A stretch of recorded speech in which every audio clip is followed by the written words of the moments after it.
ಅಕ್ಕಪಕ್ಕದ ರಾಜ್ಯಗಳಲ್ಲಿ ಸಾವಿರಾರು ಗಣಪತಿಗಳನ್ನ ಒಂದೇ ದಿನ ವಿಸರ್ಜನೆ ಮಾಡೋ ಸುದ್ದಿಗಿಂತ ಕೇವಲ ಒಂದೇ ಒಂದು ಗಣಪತಿಯ ವಿಸರ್ಜನಾ ಮೆರವಣಿಗೆ ದೇಶದ ಗಮನ ಸೆಳೆದಿತ್ತು ಅಂದ್ರೆ ಈ ಗಣಪನ ಕಿಮ್ಮತ್ತು ಎಷ್ಟಿರಬೇಕು ನೀವೇ ಯೋಚಿಸಿ.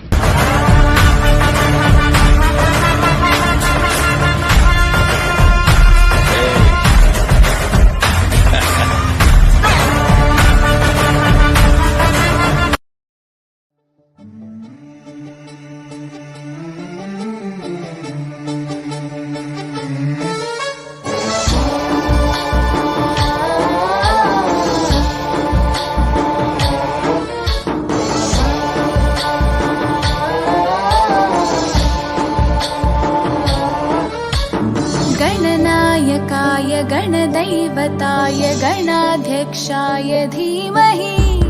गुणशरीराय गुणमण्डिताय गुणेशानाय धीमहि गुणातीताय गुण